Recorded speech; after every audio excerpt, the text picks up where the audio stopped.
ঘড়িতে এখন বাজে পুরো 5:15 মতো। আমাদের ট্রেন পুরীতে পুরো রাইট টাইমে 4:30তে পৌঁছে দিয়েছে। আমরা তারপর টুকটুকি করে চলে এলাম সি বিচে। ক্যামেলিয়া হোটেলের সামনে এসেছি, যেহেতু আমাদের হোটেল আছে ক্যামেলিয়া হোটেলের উল্টো দিকে। তো এখন সূর্যোদয় হচ্ছে, সি বিচে এসেছি। সবার প্রথমে যেটা আমার কর্তব্য, সূর্যদেবকে নমস্কার করা, তারপর সমুদ্রদেবকে নমস্কার করে, জগন্নাথ মহাপ্রভুকে নমস্কার করে তারপর হোটেলে উঠবো। এক কথায় দারুণ লাগছে। ভোর 5:15 মতো বাজে, এখন সূর্যোদয় হবে। ওই যে ওইখান থেকে সূর্য মামা উঠবে, তো সেটা আপনাদের সঙ্গে অবশ্যই শেয়ার করব, সঙ্গে থাকুন। আর ওয়েদার বলতে গিয়ে এক কথায় সেরা, দারুণ, কোনো কথা হবে না, no compromise, no comments, only সেরা। সেই লাগছে, অসাধারণ লাগছে।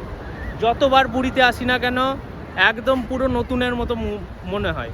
কোনো এখানে মানে একই জায়গায় বারবার আসছি বলে বোরিং ফিল হচ্ছে বা কোনো কিচ্ছু মনে হয় না। যতবারই আসি ততবারই নতুন লাগে আমার।